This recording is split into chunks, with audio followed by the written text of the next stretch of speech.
two-time All-American from here at UNO, Jimmy Foster. Is that good? That's pretty well, probably good at another program. It's probably just also ran at this program. Just a guy?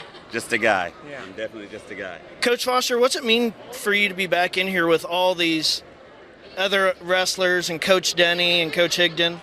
Oh, well, it's kind of bittersweet. It's nice to kind of connect with, some family members from different eras.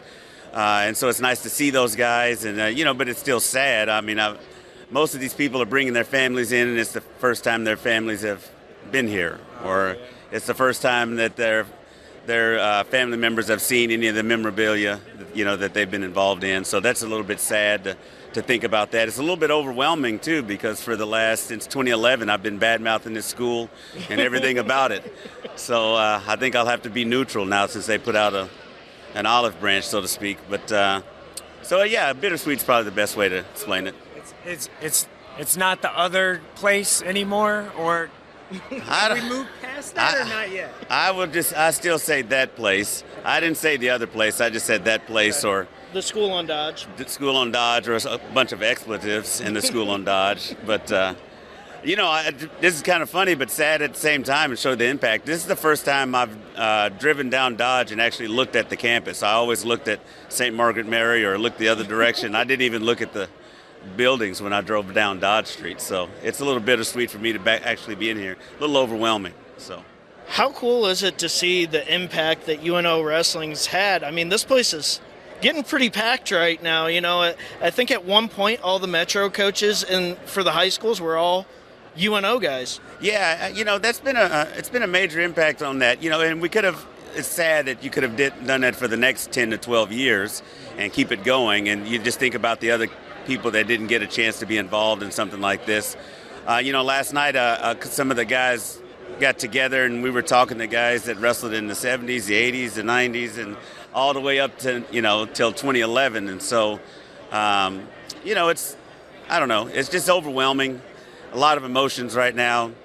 But I just, one of the things that really bums me out is that there was a whole generation of wrestlers that didn't get the opportunity to kind of have contact with Coach Denny. I mean, that guy's amazing.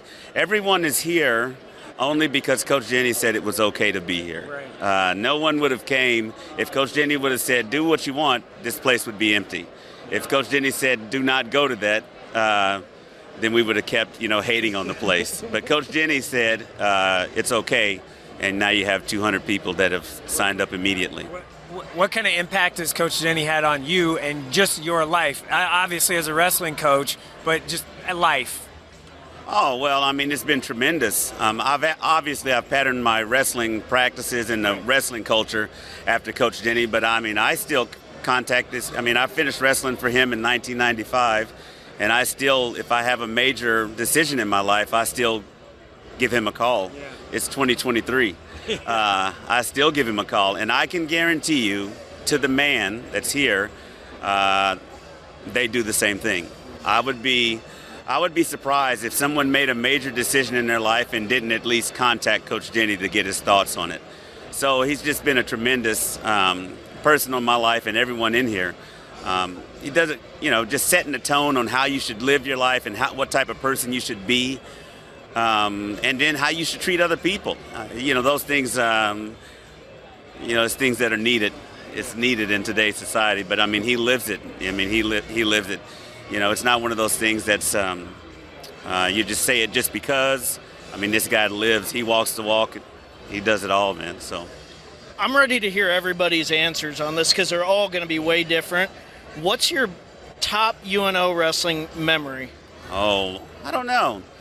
Mac LaRock pinned the kid from North Dakota State in the semifinals one year. That was a big deal, and that kid ended up making the division, transferring to Minnesota and making the Division I finals 3 years in a row. You won national.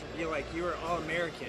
That probably has. Yeah, I mean, I was a couple of time All-American, but for me, that wasn't the biggest thing that happened. Like when Rafael Kazee won the national tournament my senior year, I was way more excited for that than me being a couple of time All-American. I just remember having so much pride because I knew how hard he worked and all the odds he had to overcome. And, he beat the defending national champion in the finals, and it was just a big deal. Corey Royal, Brahman Creighton, guys that I was helping coach when those guys won the national tournament. That was a humongous deal. Way more so when you think of the big things that happened at UNO, very rarely would I think of ones that involved me personally, other than the fact that I was a part of it. But as far as that's concerned, it's all the things that I've seen, and then now as as an older man, to see the impact that Coach Denny had, that's a tremendous thing to say that you were a part of that. That's a tremendous thing for me. Well, Coach, thanks for letting us interview you here. I think we Good. got it. No. What? We got it. We got a oos? Oh. Okay. Give me an oos. Give him an oos. Oos. A Hurrdat Sports Network production.